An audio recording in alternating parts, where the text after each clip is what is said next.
Assalamualaikum warahmatullahi wabarakatuh. Bertemu lagi bersama saya Amba di ATF Podcast. Nah Rek, kali ini sesuai dengan baju saya nih, merah-merah. Saya ingin bahas tentang Imlek. Nah kan ini tahun 2023, nih awal tahun. Semoga ini awal yang baik bagi kita semua nih, khususnya warga Kota Batu. Nah Rek, kali ini saya bersama dengan Pak Haryadi, tapi saya ini manggilnya bingung nih, mau Ko atau Suhu nih, karena ini adalah Pak Haryadi adalah pakar Feng Shui. Karena pada Imlek ini itu kan tradisi Tionghoa, astrologi Tionghoa itu ada namanya Shio. Nah, apa sih Shio itu? Jadi ada 12 hewan yang melambangkan tahun, tanggal, dan bulan. Nah, ini disebut dengan Shio. Dan tentunya setiap Shio itu memiliki makna yang berbeda-beda tentunya, Re. Nah, pada episode kali ini kita akan meneropong keberuntungan Shio tahun 2023. Kira-kira kalian termasuk Shio yang beruntung nggak sih kalau untuk tahun 2023 atau sebaliknya? Ya, langsung aja tanya ke Pak Haryadi atau Suhu Haryadi, pakar Feng Shui. Langsung aja kita tanya. Halo Pak, apa kabar Pak? Luar biasa sehat. Luar biasa, waduh semangatnya sangat luar biasa kali ini Pak ya. Pak ini tadi dari rumah Pak? Ya, dari rumah. Dari Malang langsung. Dari Malang, memang khusus untuk ke tempat ini. Oke, langsung khusus hari ini ya Pak ya, disempatkan. Nah Pak Haryadi ini atau Suhu Haryadi ini ternyata sudah banyak di acara stasiun TV Kota Batu ya Pak ya? Betul. Sudah lama sekali ya Pak ya? Udah hampir 20 tahun. 20 tahun? Ya. Lebih Pak ya? Iya. Untuk menjadi pakar Feng Shui. Iya, betul. Oke. Nah Pak, ternyata Imlek ini kan adalah tahun baru dari Tionghoa. Iya, betul. Nah, itu ternyata ada Shio Pak. Shio itu apa sih Pak kalau boleh cerita? Ya, terima kasih. Jadi kalau kita bicara Shio itu kita perlu dasar filosofinya. Ada namanya jinjang. Jinjang itu keseimbangan. Kalau alam seimbang nggak sakit. Ya, kalau nggak seimbang sakit. Itu yang pertama. Kemudian ada 5 unsur, yaitu air menghidupi kayu. Kayu tanpa air tidak bisa hidup. Kayu menghidupi api. Tanpa kayu api nggak bisa hidup. Kayu yang dibakar oleh api menjadi tanah. Abu, di dalam tanah ada unsur logam. Itu sebenarnya Shio. Shio-nya hanya 5 unsur. 5 unsur yin dan yang. Ya, jadi kalau kita bicara unsur sekarang ini unsurnya unsur kayu. Kayunya kayu yin. Kemarin harimaunya unsurnya kayu yang. Ya, jadi dari situ bisa tahu ya apa sebabnya, karena kalau kita bicara soal unsur ada nanti Shio ular. Setelah ini Shio ular. Ya, Shio ular itu musimnya musim gugur. Jadi sebenarnya kalau kita kaitkan itu adalah dengan musim, ya, dengan perubahan cuaca. Tapi oleh karena itu kenapa kadang-kadang Shio itu ada yang bisa baik, bisa yang tidak, karena tergantung cuaca juga, tergantung unsur kita. Kalau kita kebetulan musimnya musim hujan, kita kebetulan unsurnya api, terjadi masalah, bisa sakit, ya, bisa kepala pusing, kemudian bisa bangkrut, bisa itu. Ya, jadi kita sebenarnya menghitung situasi daripada masing-masing dari Shio-Shio itu berusaha unsur-unsurnya. Jadi 5 unsur yin dan yang. Yin dan yang. Ya, Oke. Nah Pak, berbicara tentang Shio nih, kan kira-kira 2023 ini kita sudah dihadapkan Shio apa nih Pak? Betul. Mulai tanggal 21 Januari itu Shio-nya matang sudah berlalu. Kemudian Shio kelinci. Kelincinya air. Kalau kemarin yang macannya itu keras banget, pertempuran, pergeseran, peperangan, karpe dewe. Kalau sekarang kelinci itu kan lucu, aneh, kemudian manut ya, tapi gesit juga. Nah, ini adalah kayu kecil, jadi pertumbuhan. Jadi sekarang ini ada pertumbuhan. Jadi kalau kita bicara soal pertumbuhan di dalam keuangan, pertumbuhan di dalam kesehatan, pertumbuhan di dalam rezeki, ini semuanya pertumbuhan. Strateginya bagaimana saya sampaikan. Boleh disampaikan Pak? Boleh, ya. Jadi begini, kalau kita bicara soal pertumbuhan, itu adalah sesuatu yang perlu dengan motivasi. Pertumbuhan kan sesuatu, perlu airnya, ya, kita ibaratkan ini nyata, perlu pupuknya. Nah, kalau Anda semua ya 12 show itu tidak bisa mengikuti bagaimana mindset yang baru, strategi yang baru, kemudian bagaimana mengatur situasi yang baru, kapan waktunya, ya ketinggalan karena tahun ini kelinci lari ke hutan. Kalau sementara masih di lapangan, kelincinya bisa ditangkap, rezeki, tapi sudah lari ke hutan, banyak kompetitor, banyak ya macam-macam lah, gangguan. Anda bersitegang, bertempur dengan lawan-lawan usaha Anda akan menjadi ya tentunya bersusah payah banget supaya bisa mencari sesuatu yang lebih bagus untuk kehidupan Anda. Oke, berarti ini lebih baik daripada tahun lalu Pak ya? Betul sekali. Ya.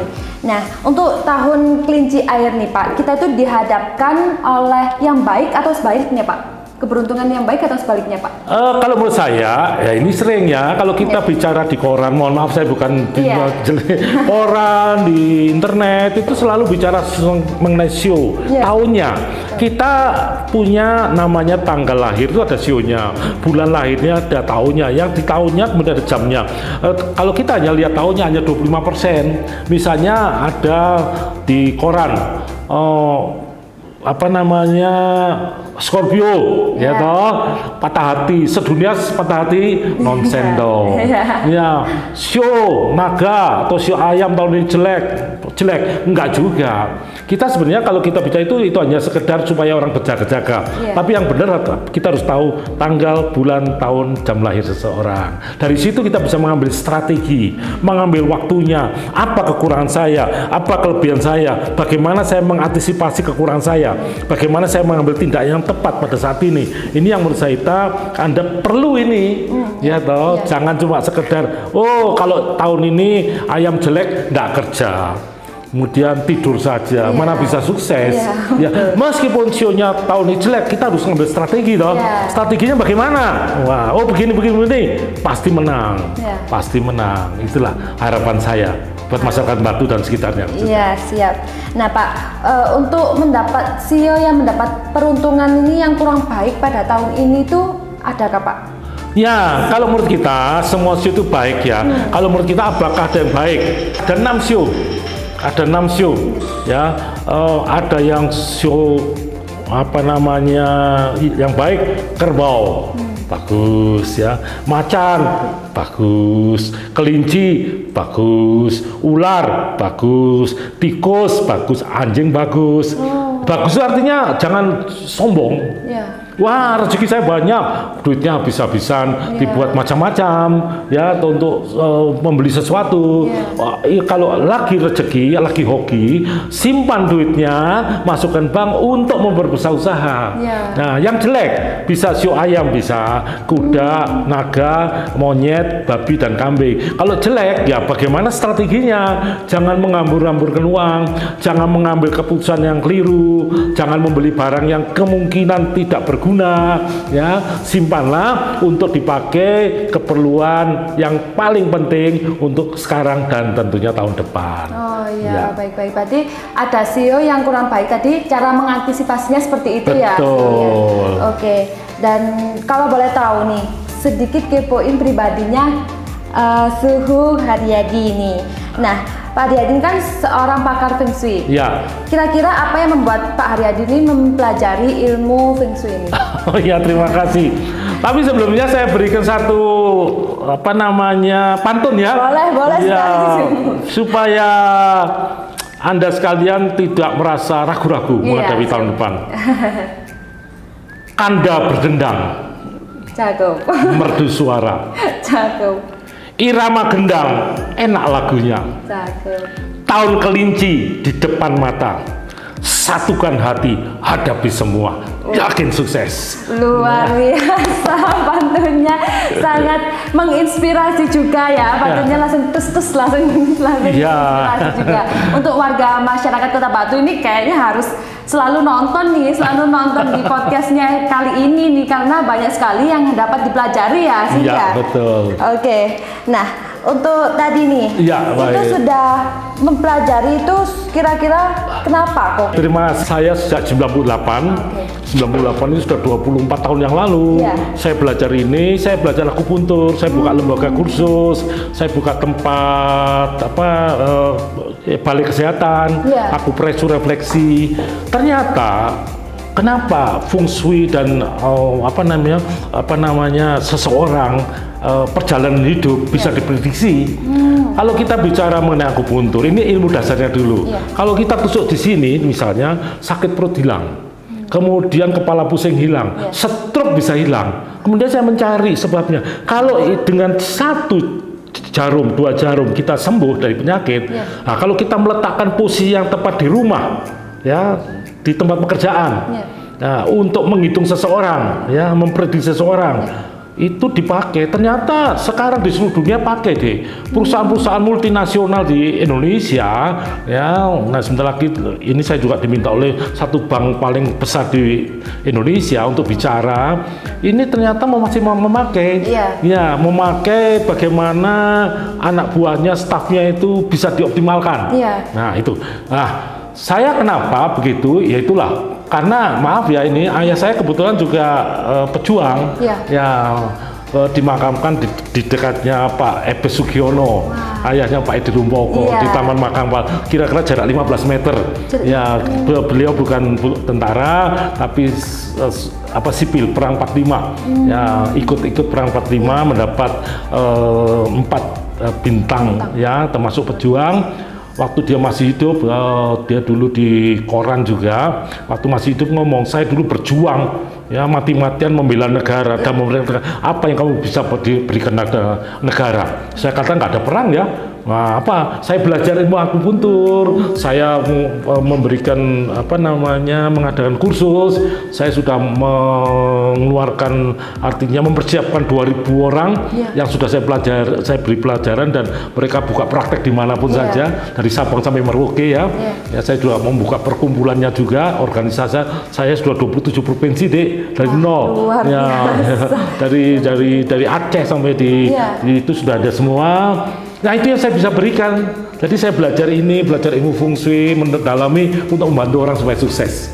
Ya, karena amanah dari saya, apa yang bisa kamu bantu pada negara? Ya, saya jadi pegawai negeri juga. Itu pada tahun berapa? Saya pegawai negeri tahun 77 sampai 2004, 27 tahun saya mengabdi pada negara. Ya, sudah 20 sekitar berapa tahun ya, 2004 sampai sekarang, ya. 18 tahun yang lalu saya pensiun, bukan pensiun dini, pensiun seperti pegawai negeri yang lain, 57 tahun usianya. Luar biasa, pengalamannya sangat banyak sekali, ya, Su, ya.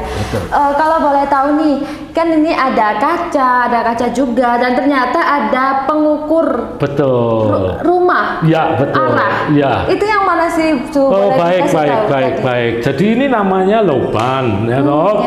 Ya, Lauban itu ada sekitar 12 lebih, ya, sampai 18 inilah. Ini menghitung rumah. Jadi kalau kita masuk rumah, kemudian rumahnya menghadap kemana, kita bisa tahu rumah ini jelek atau tidak. Ini rumah ini ada sakit-sakitan penghuninya bisa tidak. Rumah ini mbak rezeki tidak. Hanya melihat saja. Soalnya semua ukuran pintu, itu namanya feng shui, ya. Pintu diukur, kita hanya mengukur pintu, rongnya pintu yang masuk angin. Rumah ini penuh penyakit dan orangnya sakit-sakitan. Ya, jadi kalau Anda punya rumah, membeli rumah, bangun rumah, harusnya dihitung dulu. Meskipun rumah kecil, tipe 3 enggak, di mana tempat tidurnya, ya. Kemudian di mana meja kerjanya, itu harus, ya. Kemudian di mana tempat tidur anak-anak, dihitung supaya anak-anak bisa sukses, supaya pekerjaan Anda lancar masuk, dapat keuangan dan bisa besar. Ya, soalnya kalau rumah yang dihitung, otomatis orang, menurut saya 90% itu orangnya dari sukses. Dia akan membeli rumah kedua, rumah lama akan dijual. Kalau rumah lama dijual, dia pembelinya ternyata siapa pemiliknya? Wah, ini sukses ya, tak tuku nih. Tapi gegeran perceraian suruh beli. Nanti dulu, kalau saya nanti ikut-ikutan. Nah, itu sebenarnya fungsi rumah. Sekali lagi, rumah itu ada hitungannya, tapi juga ada beberapa yang kebiasaan. Misalnya kita menyerok makanan harus ke dalam, nggak boleh keluar. WC harus didapet samping, tidak boleh menghadap ke luar atau ke belakang, karena itu ada hubungan dengan adat istiadat. Ya kalau di sana ini kan dari Tiongkok.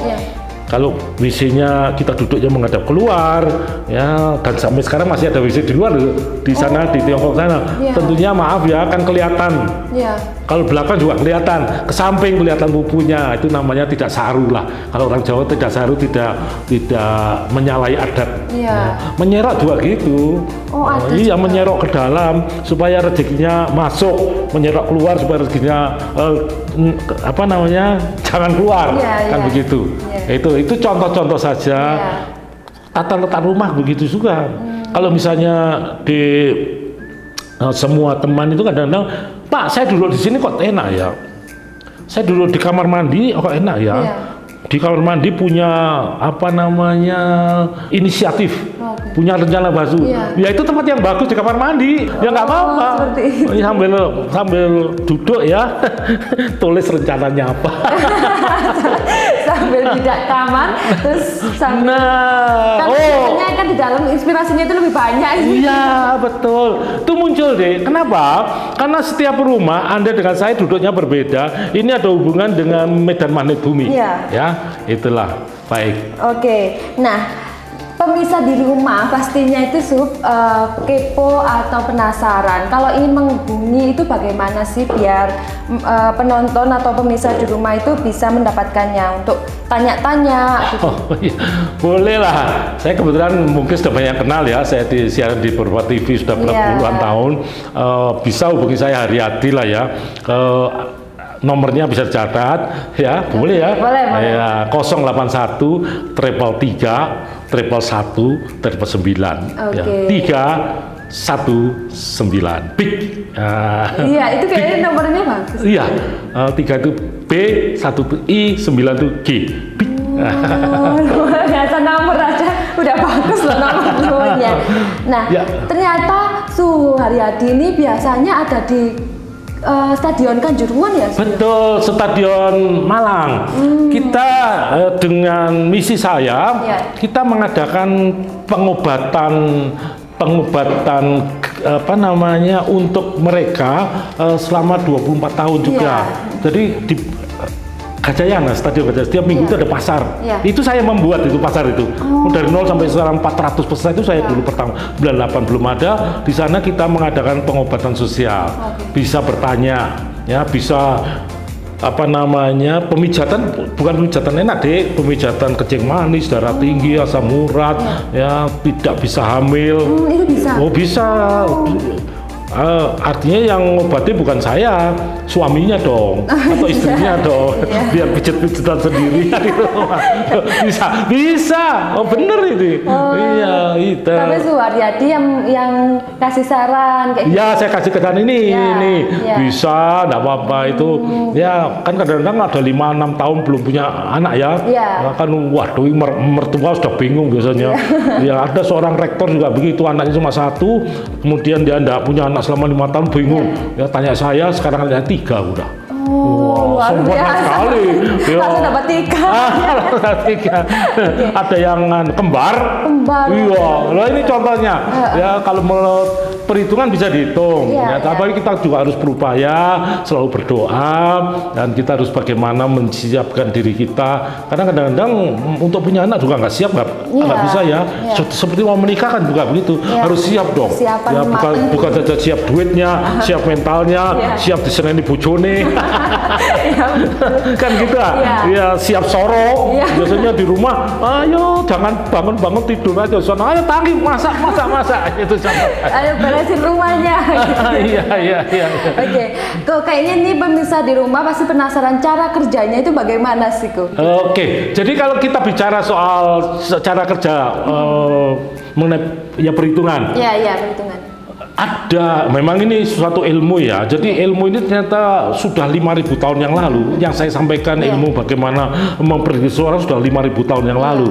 Ya, dulu itu dihitung di 1 jam. Sekarang sudah dibuat programnya 1 menit selesai. Cuma itu harus punya sesuatu ketepatan. Ya, jadi bisa berbeda 1 juta kemungkinan deh. Saya bicara pada 1 juta orang yang berbeda ya dengan jawaban yang berbeda.